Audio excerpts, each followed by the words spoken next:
하셨는가 최근에 소식을 좀 찍은 영상과 팀에 있는 같은 동료들의 인터뷰를 제가 따끈따끈하게 어젯밤에 들었습니다. 가장 친했던 그 팀의 동료가 얘기를 하는데 손흥민 선수가 공을 딱 잡고 상대편의 골대를 향하여 가면 상대편 수비 선수들이 갈피를 잡을 수 없다는 거예요. 왜 그러냐고 했더니 손흥민 선수가 어디로 튈지를 모른대요. 그 이유는 오른발 왼발 양발을 다 쓰기 때문에 그렇답니다. 손흥민 선수의 축구 방식이죠. 근데 그가 그렇게 할 수 있었던 이유는 자기 아버지가 어릴 때부터 양발을 쓰도록 훈련을 시켰다는 거죠. 그래서 손흥민 선수가 최고의 축구 선수로서 또 기량을 발휘할 수 있는 그런 선수가 되었습니다. 갑자기 제가 축구 이야기를 하는 이유는 사람은 저마다 자기 방식을 가지고 있습니다. 공부하는 학생들은 어떻습니까? 자기 방식으로 공부를 진행합니다. 그렇죠?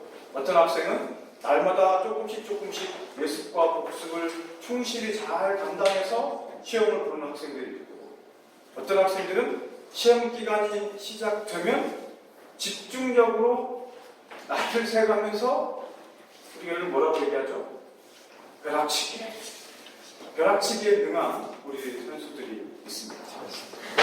선수들. 우리 하람이는 아직 학교에서 시험을 안 보죠? 네, 단원평가를 단원평가를 본다네요. 그럼 단원평가를 준비하는데 어떻게 시험 준비를 해요? 학습지요. 학습지. 날마다 꾸준히 파네요. 우리 옆에 있는 할인 자매님은 시험 공부할 때 어떻게 합니까? 꾸준히 팝니까? 벼락치기 팝니까? 꾸준히 하게 하는데 조금밖에 안 해서 결국에는 벼락치기. 결국에는 벼락치기 파. 네. 그렇죠. 학생뿐만 아니라 사회생활을 하는, 직장생활을 하는 우리 모두에게는 다 저마다 자기만의 방식으로 세상을 살아가죠. 그럼 여기서 우리가 한 가지 알 수 있는 게 있죠. 하나님은 하나님의 방식으로 일하십니다. 아멘. 네. 우리가 신앙생활을 하나님 앞에서 감당해 간다는 것은 무엇을 의미할까요? 그것은 내 삶 속에 역사하시는 하나님의 방식을 찾아가는 것이죠. 그래서 그 하나님의 방식이 익숙해지도록 하는 것, 그것이 우리의 신앙의 방식입니다. 축구 얘기가 나왔으면 한 번 더 얘기하죠. 우리 기숙사님이 대학 때부터 탁월한 축구 선수였습니다. 지금도 물론 그렇지만 제가 기숙사님이 축구하는 모습을 많이 봤거든요. 저분의 축구 스타일은 드리블 스타일이에요. 드리블을 아주 잘하고 탁월한 슛 감각이 있습니다. 그래서 골을 많이 넣어요. 근데 저분이 굉장히 싫어하는 한 가지가 있습니다. 그것이 무엇이냐면 다른 선수들이 드리블을 길게 하는 걸 못 봐요.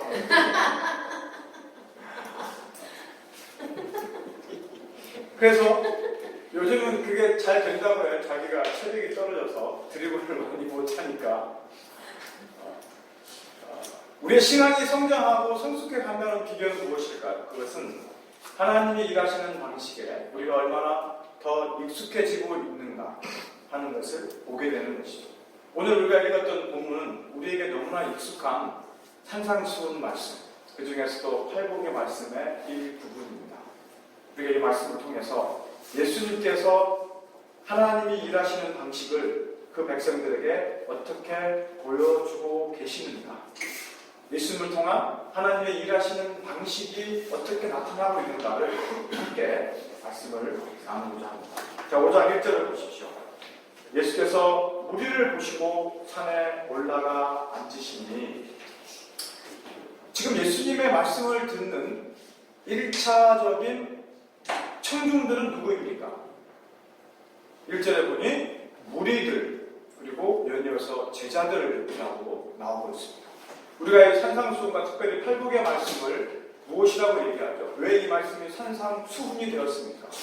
이 땅에 하나님을 믿는 하나님의 백성들이 예수 그리스도를 통하여 하나님을 믿는 믿음에 이르는 과정에 어떤 삶을 살아야 될 것인가, 어떻게 우리의 신앙을 이어갈 것인가에 대한 예수님께서 선포하신 제2의 십계명과 같은 말씀이 산상수훈의 내용입니다. 그렇죠? 근데 오늘 이 산상수훈의 말씀을 듣는 1차적인 청중이 누구인가에 저는 좀 초점을 맞추어 보고자 합니다. 그들은 예수 앞에 나와 있는 무리들인데 이 무리들은 구체적으로 어떤 자들입니까? 4장 24절을 같이 한번 읽겠습니다. 시작. 예수께서 온 갈릴리에 두루 다니사 그들의 회당에서 가르치시며 천국 복음을 전파하시며 백성 중에 모든 병과 모든 약한 것을 고치시니 그의 소문이 온 수리아에 퍼진지라 사람들이 모든 앓은 자 곧 각종 병에 걸려서 고통당하는 귀신 들린 자 간질하는 자 중병자들을 데려오니 그들을 고치시더라. 어떤 자들입니까? 예수님께서 공생애를 시작하셨고 갈릴리와 그리고 그 주변에 있는 각 지역을 다니시면서 예수님이 하신 세 가지 큰 사역 우리가 많이 들어서 알고 있죠.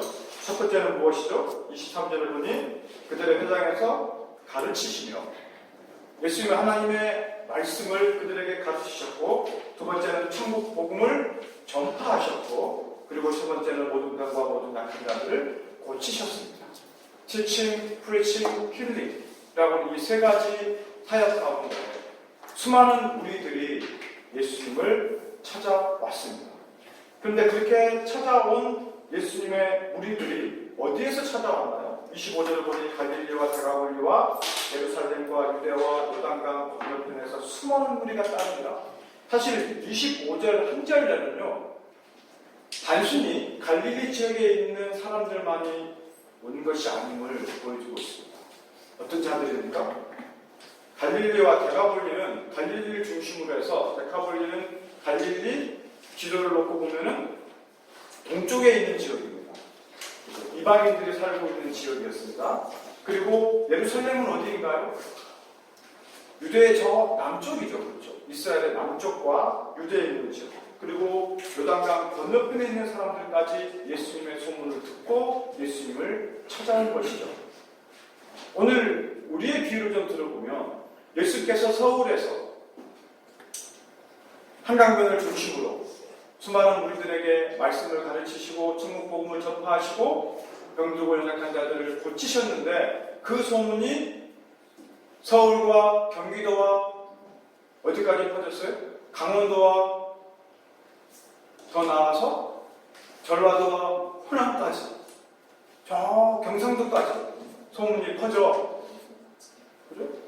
전국 각지에 있는 사람들이 예수님을 찾아와 예수께서 서울 남산에 올라서 그 무리들을 가르치시더니 이렇게 되는 거예요. 그런데 그렇게 예수의 소문을 듣고 찾아온 사람들을 향한 예수님의 첫 번째 메시지가 무엇입니까? 우리 3절을 같이 읽어봅시다. 시작. 심령이 가난하다는 복이 있나니 천국이 그들의 것이며. 이들을 향하여 선포하신 예수님의 첫 번 메시지, 그것은 심령이 가난한 자가 복이 있다는 말씀이었습니다. 가난한 것이 복이 있다. 여러분 이걸 쉽게 받아들일 수 있습니까? 예수님이 말씀하시는 복이니 그리고 가장 첫 번째 말씀하시는 복이니 이 복은 하늘에서 가장 으뜸되는 복일 것입니다. 아멘. 이 복을 얻기 위하여 나는 기꺼이 가난해지겠다 라고 작정하신 분이 있나요? 그런 분이 있습니까? 우리 경태 집사님 어떠세요? 나는 기꺼이 가난해지겠다. 윤서이가 뒤를 돌아보는데요. 뭐라고 대답할까? 이거 쉽지 않은 이야기입니다. 그렇죠?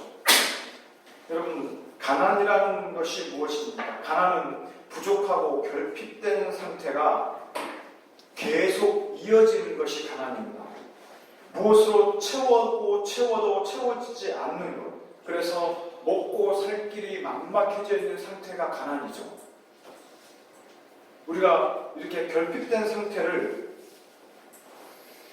추구하고자 합니까? 우리 인생이 그렇지 않습니다.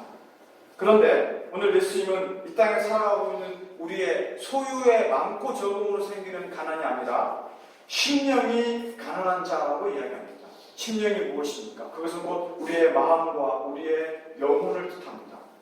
다시 말해 우리의 마음과 우리의 영혼이 가난해진 자가 우리의 마음과 영혼이 결핍을 느끼고 부족함을 느끼고 그 무엇으로도 이 땅에 있는 그 무엇으로도 채울 수 없다고 느끼는 자들은 복이 있나니 바로 이 말씀인 것이죠.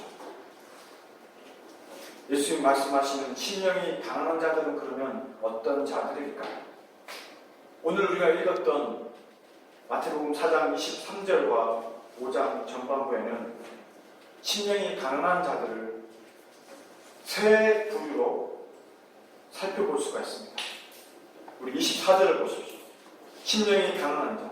첫 번째 부류는 예수님의 소문을 듣고 온 수레아 땅에서 사람들을 예수님께 데리고 온 자들입니다. 우리가 헬라어 원문을 번역을 할 때 참 어려운 점이 있습니다. 뭐냐면 헬라어 원문은 주어, 동사, 목적어, 서술하는 이 모든 과정들이 순서가 없어요. 정해진 순서가. 신기하죠? 우리나라 말은 주어가 먼저 오고 동사가 마지막에 옵니다. 영어는 주어가 먼저 오고 동사가 그 다음에 오고 목적어가 그 다음에 오죠. 그래서 이 순서대로 따라가면 되는데 헬라어 원문은 이 순서가 없어요. 그래서 어떻게 이것을 봐야 되나 굉장히 어려움이 있는데 한 가지 독특한 특징이 있습니다. 그것은 뭐냐면 강조하고 싶은 것을 문장에 맨 앞에 써요. 자, 여러분 혹시 영어 성경을 가지고 계신 분들이 있죠? 오늘 24절 이 본문 말씀을 보면 어떻게 기록이 되어 있냐면 앞에 쭉 이야기가 나와 있고 그 다음 우리 혹시 영어 성경을 가지고 계신 분 있나요? 우리 가람 영어 성경을 가지고 있는데 자, 24절에 보면 뭐라고 나와 있습니까? 가장 첫 번째로 자, 그 뉴스들이 사람들에게 퍼져서 온 시리아 땅에 퍼져나갔는데 그 다음 and people brought to him all who were 이렇게 되어 있어요. 뭐가 강조가 되어 있습니까? 우리 성경에는 24절에 보니 온 수리아에 퍼진지라 사람들이 모든 아는 자 어쩌고 중에서 그 다음 병자들을 데려오니 한글에는 데려오니가 뒤에 되어 있지만 사실은 헬라어 원문과 그것을 번역한 영어에는 사람들이 이 병자들을 데리고 왔다는 거예요. 누가 강조되어 있습니까? 병자들을 데리고 온 사람들이 강조되어 있음을 알 수 있습니다. 왜 그들은 심령이 가난한 자들일까요? 그렇죠. 병자들을 누가 데리고 왔습니까? 오늘 본문에 보면 이 병자들은 각종 병에 걸려 고통당하는 자, 귀신 들린 자, 간질하는 자, 중풍병자였습니다. 병에 걸려 치료함을 받지 못하고 고통당하는 자. 그 다음 귀신 들린 자. 오늘 특별히 이 본문에는 간질을 하는 자가 나와 있습니다. 성경에 간질에 대해서 많이 나와 있지 않습니다. 저는 제 후배 중에 한 친구가 간질 질병을 앓고 있었습니다. 간질은 우리가 잘 아는 대로 뇌 신경에 문제가 생겨서 갑작스럽은 발작을 일으키는 병이죠. 굉장히 젊은 친구였는데 그 친구가 간질병에 걸렸습니다. 하루는 같이 당구장에서 당구를 치고 있는데 쓰러진 거예요. 너무나 놀랐습니다. 제가 그 옆에 있었거든요. 근데 이 친구가 온몸을 부르르 떨면서 고개는 뒤로 완전히 제껴진 상태, 눈동자는 돌아가고 입에서는 거품이 막 나오는 거예요. 저는 그런 모습을 처음 봤습니다. 야, 이거 어떻게 되는 거 아닌가?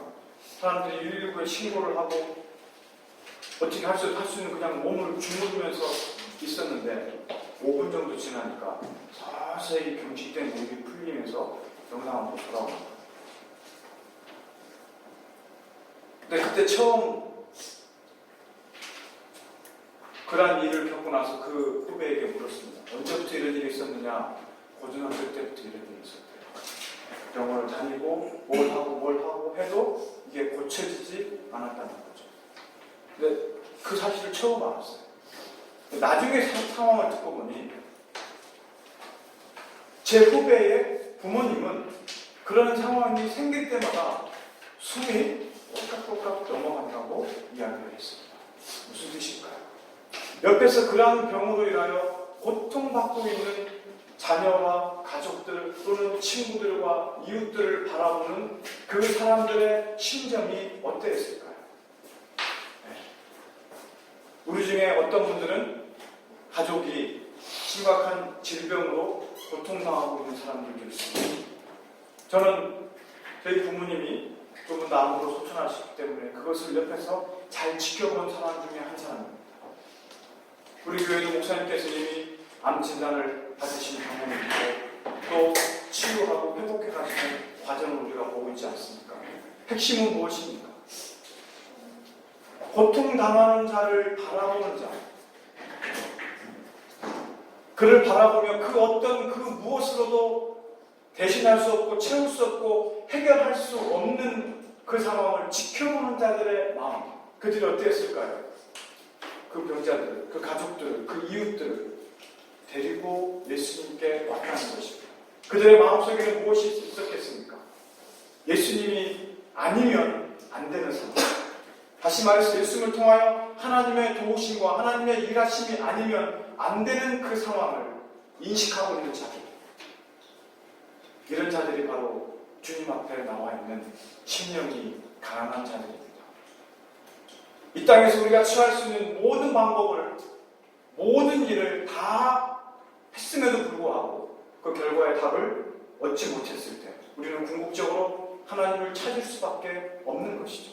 오늘 본문에 나타난 두 번째 심령이 강한 자들은 어떤 자들입니까? 실제로 그 질병에 걸려서 고통당하는 자. 이들의 마음의 고통이 어떠하겠습니까? 육체의 고통이 어떠하겠습니까? 그들의 영적인 고통이 어떠하겠습니까? 저는 가끔 이런 생각이 듭니다. 사실 저희 집에도 2명의 환자가 있지 않습니까? 제가 가까이서 지켜보면서 제가 대신 아파줄 수 없는 상황을 볼 때면 마음이 참 아픕니다. 근데 그 마음에 다 말로 표현할 수 없는 고통들이 가끔 저에게 몰려올 때가 있어요. 그것은 무엇이냐면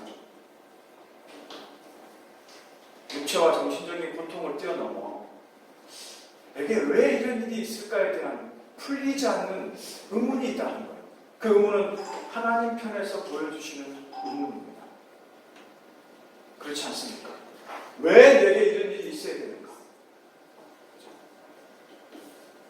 저는 같은 가족으로서 그러한 상황을 옆에서 지켜볼 때 그 마음과 그 영적인 고통이 얼마나 클 것인가에 대해서 생각해 볼 때가 있습니다. 그런데 그럼에도 불구하고 우리가 할 수 있는 일이 아무것도 없다는 것. 오늘 본문에 또 한 부류의 심령이 강한 자들이 있습니다. 누구입니까? 5장 1절에 보니 제자들이 나오는지라 라는 표현이 있습니다. 제자들은 누구인가요? 그들은 육체의 고통과 무슨 정신적인 고통을 가지고 있는 자들도 아니었습니다. 예수님을 따르는 제자들, 정신이 말짱하고 자기 인생에 무엇을 추구할 것인가, 어떻게 먹고 살 것인가에 대해서 끊임없이 고민했던 자들이죠. 근데 그들이 예수님을 자기 인생의 목적으로 발견하고 예수님을 통하여 영원한 영생의 하늘나라의 영생의 능력과 축복이 있음을 발견하고 그 예수님을 따르는 자들이 되었다는 것입니다. 그 제자들이야말로 이 땅의 영원한 진리를 찾고 추구하고자 하는 그 제자들이야말로 참으로 심령이 가난한 자들입니다. 오늘 예수님은 예수님 앞에 나온 이 세 부류의 사람들을 먼저 바라보셨습니다. 그리고 그들에게 심령이 가난한 자가 복이 있다고 말씀하셨습니다. 원래 우리 인생은 스스로 가난해지려고 또 스스로 가난한 자라고 받아들이지 않습니다. 그래서 어떻게 하죠? 스스로 부유해지기를 원합니다. 스스로 부유해지기 위해서 몸부림을 치죠. 무엇인가 내가 소유를 많이 얻고자 하면 얻는 소유로 말미암아 내가 부유해질 것이라고 생각합니다. 그러나 하나님은 이러한 인간의 본성을 어떻게 하시죠? 가난하게 만들기를 원하십니다. 네. 그래서 그 가난함이 하나님을 다시 찾고 만나고 결과적으로 하나님의 준 천국을 소유하는 복을 누리도록 하게 하십니다. 결국 하나님이 일하시는 방식이 여기에 있음을 우리는 알 수 있습니다. 하나님 우리 인생의 모든 요소들을 통해서 아픔과 고통과 상처와 실패와 절망을 경험하게 하십니다. 그리고 그것으로 우리의 심령이, 우리의 영혼이 하나님이 아니면 안 된다고 고백하는 정말로 가난한 자들이 되게 하십니다. 이것이 바로 하나님이 일하시는 방식이죠. 자, 우리의 인생은 어떻습니까? 우리 삶의 과거와 현재 모습을 볼 때 우리를 아프게 하고 우리를 연약하게 하고 우리를 고통스럽게 하고 때로는 우리를 실패하게 하고 우리를 절망스럽게 만드는 수많은 일들을 우리는 경험합니다. 그러한 일들이 왜 일어나는지도 알지 못합니다. 이해할 수가 없는 거죠. 그럴 때 우리는 어떻게 그러한 상황들을 바라볼 수 있습니까? 두 가지 아니겠습니까? 하나님, 왜 이런 일이 내게 생기는 것입니까? 하나님이 과연 살아계시기나 하신 것입니까? 나는 하나님이 살아계신 것을 신뢰하지 못하겠습니다. 나를 인도하시는 하나님을 나는 믿지 못하겠습니다. 그래서 하나님이 싫어요. 하나님이 미워요. 저는 하나님을 떠나겠습니다. 라고 하든지 아니면 하나님, 제가 할 수 있는 모든 방법을 다 치러봤는데 도무지 그 방법으로는 이 일들이 해결되지 않는 것을 고백할 수밖에 없습니다. 나는 이 일이 하나님 안에서 해석되고 하나님 안에서 해결되기를 원합니다. 제가 할 수 있는 유일한 한 가지 방법은 하나님 안으로 들어가서 하나님 편에 설 수밖에 없음을 고백합니다. 이것이죠. 우리가 잘 아는 대로 구약의 다윗이 무엇이라고 고백합니까? 그가 자기 장인이었던 사울 왕의 미움을 받아 시기를 받아 죽임당할 수밖에 없는 상황을 경험하죠. 여러분 이거 이해가 되나요? 이해가 안 되는 것이죠. 도태 집사님, 장인께서 시기와 질투를 해서 죽이려고 한다고 생각해 보십시오. 이해가 되십니까? 안 되죠. 이 교회에 나올 수가 있겠습니까? 도저히 상상할 수 없는 상황이 가만히 생각해보면 그렇죠. 이해가 안 되는 거예요. 결혼을 안 한 분은 어쩔 수 없지만 결혼하신 분들은 우리가 이해가 되죠. 그죠? 그래서 다윗이 시편에 무엇이라고 고백합니까? 하나님, 저 원수들이 틈만 나면 나를 그 창으로, 그 가시로, 그 그물로 나를 올가매고 있습니다. 저들을 한번 손 좀 봐주세요. 저들을 한번 확 좀 때려주세요. 그것이 다윗의 고백이 아니었습니까? 그런데 다윗은 그때마다 하나님 앞에 고백했습니다. 그게 무엇인가요? 내가 주의 날개 그늘 아래로 피하리이다. 이것이 다윗의 고백이었습니다. 다윗 스스로 할 수 있는 일이 아무것도 없는 거예요. 자기 스스로 쫓아오는 사울 왕을 피해 목숨을 구해보고자 제사장에게 갔습니다. 그랬더니 어떤 일이 벌어졌습니까? 나중에 사울 왕이 그 사실을 알고 그날로 즉시로 제사장들이 모여있는 그 마을로 가서 70명이 넘는 제사장들을 그냥 하루아침에 다 살려가는 이해가 되겠습니까? 또 살길을 피해서 이웃나라로 갔습니다. 블레셋으로 갔습니다. 자기의 적국이죠. 그 땅으로 가서 블레셋 왕을 만났습니다.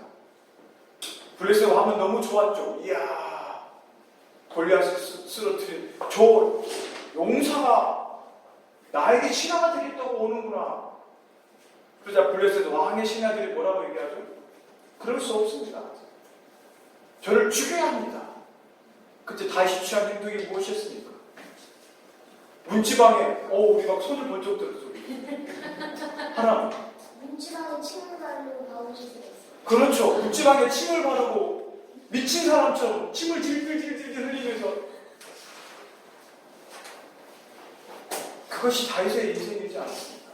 근데 결국 그가 광야로 피했고 동굴 속에서 그를 인도하시는 하나님의 손길을 보게 된 것이죠. 동굴 속에 숨어서 살고 있어 다윗의 삶의 인생이 어땠을까요? 그 어둑하고 축축하고 춥고 쓸쓸하고 외롭고 막막한 그 동굴에서 그가 만난 하나님, 도저히 이해가 되지 않는, 해석이 되지 않는 자기 인생의 모습을 비로소 하나님 편에서 보기 시작했던 다윗. 그 다윗이 바로 심령이 가난한 자였습니다. 오늘 예수님께서는 그 앞에 나와 있는 그 인생들을 바라보시면서 예수님을 통한 하나님이 아니면 그들의 인생을 해석할 수 없는 자들, 하나님을 유일한 소망으로 삼고자 하는 자들, 그들을 복이 있다 말씀하시며 천국이 그들의 것이라고 말씀하십니다. 이게 무슨 말일까요? 천국이 그들의 소유가 된다는 것입니다. 그 천국과 하나님의 나라가 그들의 것이 되었고, 그 하나님의 나라를 그들의 유업으로, 그들의 상속으로 받아들이는 하나님의 나라의 백성이 되었다는 것입니다. 이것이 바로 심령이 가난한 자들이 누리는 복인 것입니다. 예수님 이어서 4절 말씀을 같이 읽겠습니다. 시작. 애통하는 자들 복이 있나니 그들의 위로를 받을 것이며. 저는 말씀을 묵상하면서 팔복에 나타나 있는 8가지가 따로따로 떨어져 있지 않는 것임을 새롭게 보게 되었습니다. 심령이 강한 자들이 할 수 있는 것은 무엇일까요? 애통함이었습니다. 애통함이란 슬픔으로 통곡하는 것입니다. 언제 우리가 슬픔으로 통곡합니까? 내 힘으로는 되지 않고 지금 내가 처해 있는 이 상황이 너무나 아프고 고통스럽고 힘들고 도무지 헤어날 길이 없어 눈물이 아니면 안 되는 방법, 그것이 애통함이죠. 주님께 나와 있는 무리들은 주님이 아니면 안 된다는 그 심령의 가난함을 안고 애통함으로 날마다 눈물을 흘리는 자들이었습니다. 그러나 그 애통은 자기들의 고통 또 슬픔, 아픔 때문에 흘리는 눈물을 뛰어넘어서 이제는 나는 주님이 아니면 안 된다고 하는, 주님만이 내 삶의 힘이요 소망이라는 것을 깨닫게 해달라고. 근데 이 두 사이에는요, 말할 수 없는 간극이 있어요. 여러분, 이게 한 번에 쉽게 팍 다가오면 얼마나 좋을까요? 내 육체에 질병이 있으며 내 사업에 실패가 있고 관계에 아픔과 불화가 있고 고통이 있을 때, 지금 하나님이 나를, 내 마음에 내 심령을 가난케 하시려고 이것을 주셨구나. 아멘 할렐루야. 이게 한 번에 된다면 얼마나 좋겠습니까? 근데 그런가요? 그렇지 않죠. 이 상황을 이해하고 받아들이기 위해서는 반드시 통과해야 되는 뭐가 있나요? 눈물의 골짜기, 그것이 애통함입니다. 이것을 눈물을 흘림으로써 이해하기 위하여 몸부림치는 이 과정이 있지 않냐면 주님 앞에 나아갈 수가 없는 것입니다. 그래서 주님은 그렇게 애통하는 자들을 향하여 복이 있다 말씀하시며 그들에게 위로가 임할 것이라고 말씀하십니다. 이 위로는 어떤 위로인가요? 여러분, 우리가 아픔과 고통을 경험할 때 위로를 받습니다. 사람들에게서. 근데 어떤 사람의 위로를 받을 때 진짜 위로를 우리가 경험하고 체험하게 되나요? 저는 사실 장례식을 많이 다니는 편입니다. 근데 제가 부모님이 살아계셨을 때 장례식장을 가면 그 상주들에게 무슨 말을 해야 될지 잘 떠올리지가 않는 거예요. 그들의 아픔과 고통이 어느 정도인지 제가 잘 몰랐기 때문에 그렇습니다. 근데 제가 부모님의 장례식을 치르고 난 다음에 아, 부모님을 잃은 슬픔이 이런 것이구나라고 하는 것을 경험하고 체험한 이후에 장례식장에 가서 상주들을 바라보고 제가 항상 그들에게 던지는 한마디 위로가 있어요. 그것은 다른 것이 아니었습니다. 그들의 손을 잡고 제가 한마디를 전합니다.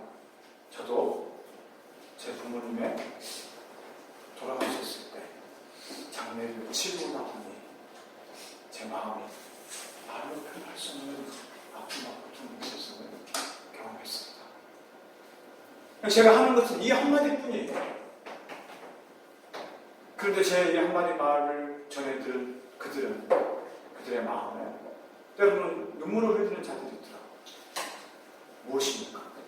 그러한 아픔과 고통을 이미 경험한 자들이 우리에게 들려주는 그 위로는 세상 그 어떤 누구의 위로보다 더 큰 위로로 우리에게 다가오는 것이죠. 근데 오늘 우리에게 주님이 말씀하시는 애통하는 자는 복이 있나니 그들이 위로를 받을 것이라고 주님께서 말씀하실 수 있는 그 이유는 어디에 있습니까? 그것은 바로 예수님께서 이 세상 그 누구보다도 우리를 향하여 우리가 안고 있는, 우리가 경험하고 있는 아픔과 고통과 절망과 그 모든 요소들을 향하여 흘렸던 눈물이, 그 애통함이 바로 예수님께 있었기 때문입니다. 아멘. 우리를 향하여 애통해 하시는 예수님, 그 예수님의 위로가 우리에게 다가올 때 우리의 애통함 속에서 참 위로를 우리가 받게 되는 것입니다. 우리가 애통해 할 수 있는 이유, 우리의 애통함을 통하여 우리가 받을 수 있는 예수 그리스도의 위로, 그것은 우리를 향하여 이미 눈물을 흘리신 예수님의 눈물과 애통함이 있기 때문인 줄 믿습니다. 우리가 이 애통함으로 주님의 위로를 풍성히 받을 수 있기를 기도합니다. 그럴 때 주님 앞에 나와 있는 이 무리들, 제자들을 향하여 심령이 가난하고 애통한 자들에게 주어지는 복이 있습니다. 그것이 무엇이냐면 바로 그 다음으로 이어지는 세 번째 복. 우리 5절 말씀을 같이 읽겠습니다. 시작. 온유한 자는 복이 있나니 그들이 땅을 기업으로 받을 것이며 온유한 자의 복이 그들에게 임한다는 것입니다. 갑자기 주님께서 심령이 가난하고 애통하는 자가 복이 있다고 하시더니 온유함을 얘기하세요. 근데 우리가 이 온유함이 어디로부터 왔는가를 이해하면 이걸 조금 더 쉽게 이해할 수가 있습니다. 온유가 무엇이냐면 우리가 야생마를 훈련시킬 때 이런 방법을 쓴대요. 야생마, 명마, 적토마 같은, 천리마 같은 이런 말을 훈련할 때 어떻게 하냐면 이 말에게 물을 먹이지 않는답니다. 음식을 주지 않는 것이 아니라 물을 먹이지 않는데요. 그래서 물을 며칠 동안 먹이지 않고 마곡간에 가둬놔요. 이 말이 목이 말라서 얼마나 고통스러워할까요? 그렇죠? 근데 드디어 이 말을 테스트하는 시간이 오는 거예요. 자, 마곡간에서부터 조금 멀리 떨어진 곳에 큰 물통에다가 물을 채워놓는데요. 그리고 그 물통에서부터 말이 있는 마곡간에 물을 쫙 뿌려놓는데요. 말이 물 냄새를 맡겠죠. 그리고 마곡간의 문을 오픈합니다. 말이 어떻게 할까요? 물 냄새를 맡고 그 물을 마시기 위하여 전력으로 달려간대요. 막 달려가서 물통 앞에 딱 서는 순간 그 말을 훈련시켰던 교련사가 휘스를 분대요. 저는 이게 잘 안 되는데 우리 교섭사님 이걸 잘 하시더라고요. 휘스를 한번 불러주실래요? 야, 들으셨죠? 말이 이 휘스는 소리를 딱 들으면 어때? 그 앞에서 물통 앞에서 멈추느냐 아니면 머리를 쳐박고 물을 마시느냐. 근데 더 신기한 건 그렇게 멈췄어요. 말이 휘스를 불고 그 다음 두 번째 휘슬이 울립니다. 두 번째 휘슬이 울리면 물을 마셔요. 마시다가 휘슬이 울리면 더 마시고 싶잖아요. 그런데 더 마시지 않고 다시 조련사에게로 달려오는 말. 이 말이 최고의 몇 말. 온유의 훈련이 이런 거랍니다. 이게 뭘까요? 진짜 온유함이란 우리가 우리에게 무엇인가 절박하게 필요하고 채우고 회복되어지는 모든 아픔과 상처의 과정이 훈련되어진 과정을 통해서만 얻을 수 있는 것이 온유예요. 그래서 하나님께서 성경을 통해 이 온 땅에 온유가 가장 승한 자가 누구라고 얘기합니까? 모세예요. 모세가 받은 그 훈련의 모든 과정이 하나님이 인정하셨던 온유예요. 심지어 하나님께서는 모세의 온유 앞에 하나님의 뜻을 돌이키기까지 하셨어요. 광야에서 하나님을 향하여 원망하고 욕하고 떠나가는 그 백성들을 향하여 심판하실 때 모세가 하나님 앞에 엎드려 용서를 구하고 그 마음 돌이킬 것을 어때? 요청하죠. 강청하죠. 이것이 모세의 마음이었습니다. 오늘 예수님께서는 뭐라고 말씀하시나요? 온유한 자가 복이 있나니 땅을 기업으로 얻을 것이라고 말씀합니다. 이 온유한 자는 어떤 자들입니까? 앞에서 심령이 가난하고 애통하고, 그래서 그 심령이 가난함과 애통함이 그의 인생에서 계속해서 반복되어져서 하나님이 아니면 안 된다 절박하게 외쳐서 하나님 앞에 나아오기까지 수많은 과정을 통하여 영적으로 훈련되어진 자들이 얻어지는 이 온유함, 그렇게 온유한 자들이 땅을 기업으로 얻는다. 야, 그럼 그 땅이 이 땅에 주어지는 땅인가요? 요즘 명동 땅 한 평이 얼마나 합니까? 제가 어릴 때 주택복권 1등이 1억이었어요. 근데 당시 명동 땅 한 평이 1억이었어요. 지금으로부터 약 30몇 년, 40년 전에. 근데 저희 동네에 주택복권 1등 1억에 당첨된 사람이 있었어요. 그분이 아주 1억 당첨돼가지고요, 집 사고 땅 사고, 어마어마하게. 근데 그분 외동 아들이 있었습니다. 근데 이 아들이 자기 아버지에게 부탁을 했어요. 오토바이를 사달라고. 아버지가 어때요? 기분이 좋아서 오토바이를 사줬어요. 근데 이 아들이 오토바이를 타다가 사고가 그만. 먼저 한강으로 갔어요. 우리가 이야기하는 이 땅을 선물로 받고 이 땅을 기업으로 받는 건 진짜 복일까요? 오늘 예수님께서 말씀하신 땅이 어디일까요? 우리에게 영원한 삶 속으로 주어지는 하늘나라의 땅. 그 땅이 우리에게 주어지는 가장 최우선의 순위가 된다는 사실입니다. 아멘. 이것이 온유한 자에게 주어집니다.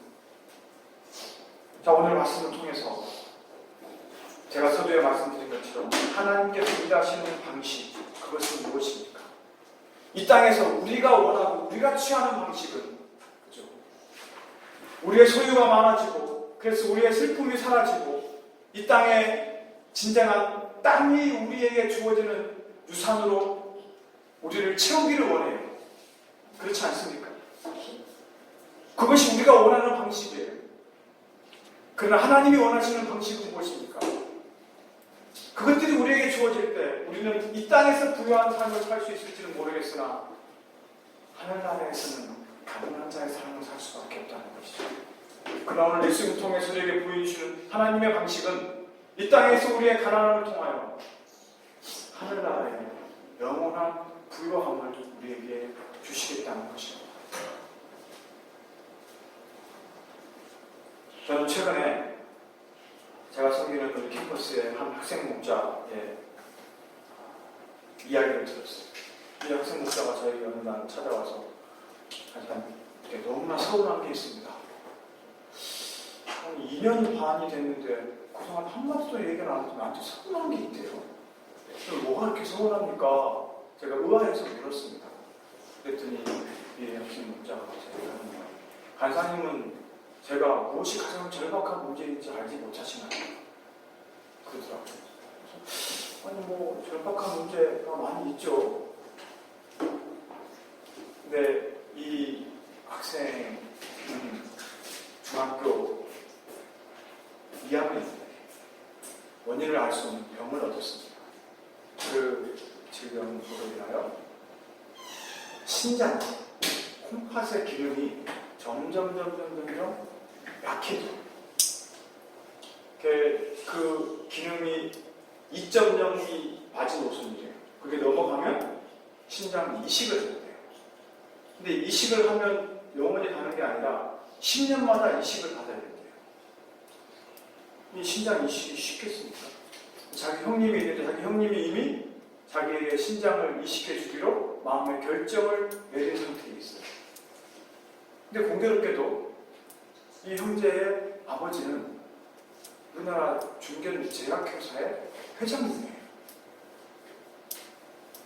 자기 가족은 아주 믿음이 좋은 가정이에요. 자기 어머니는 바로 요 밑에 있는 교회의 권사님이세요. 이 가정이 믿음이 부족할까요? 돈이 부족할까요? 근데 그 아버지의 고백이 그렇답니다. 눈물로. 이 아들이 둘인데 이 막내 아이의 이 병을 고치기 위해서 자기 아버지가 제약회사에 있으니 뭔 짓을 안 해봤겠어요. 근데 이걸 고칠 수 있는 약이 없다는 거예요. 이게 난치성 질환이기 때문에. 근데 이 형제는 두려움과 염려가 많아요. 어느 날 자기 이런 얘기를 했습니다. 아버님, 제가 결혼이나 할 수 있을까요?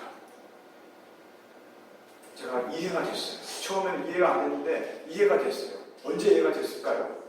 우리 주영이가 몸이 아프고 나서부터 제가 이해가 됐어요. 제 마음과 심정이 그래요. 이 아이가 아픈데 소통이 안 되냐? 이 아이에게 누가 시집을 올까? 어느 날 이런 생각이 확 몰려오더라고요. 그 형제가 그 생각에 사로잡혀 있는 거예요. 그러면서 제가 자기의 목자로서 자기를 위해서 기도를 많이 안 해준다는 거예요. 그게 서운하다는 거예요. 그러냐. 제가 2주 전부터 영재를 붙잡고 일주일에 3번씩 기도할 때마다 1시간씩 붙잡고 기도를 시작했어요. 제가 오늘 이 말씀을 본문으로 채택한 몇 가지 이유 중에 하나가 여기에 있어요. 주님이 원하시는 방식이 무엇인가를 제가 그 속에서 발견하기 시작한 거예요. 그렇군요. 우리가 이 땅에서 모든 풍족함과 만족함과 모든 조건으로 우리의 삶과 신앙을 추구하고자 하지만 하나님께서는 우리에게 우리 삶의 모든 순간순간, 과거와 현재와 미래적으로 모든 순간순간 단 한 가지 결핍된 요소를 우리에게 허락하시는구나. 근데 그것이 불만의 요소가 아니라 하나님 우리에게 부어주시는 축복의 요소인 것을 우리 마음에 품게 됐습니다. 우리가 오늘 하나님께서 일하시는 방식, 그것을 마음에 붙잡으면서 내 인생에 발견되어지는 심령을 가난케 하는 모든 요소가 하나님 보실 때 얼마나 크고 놀라운 복인가를 새롭게 영접할 수 있기를 기도합니다. 그럴 때 우리 인생을 인도하시는 하나님의 손길과 하나님의 그 방식에 대한 온전한 신뢰가 우리 속에 그렇게 역사하게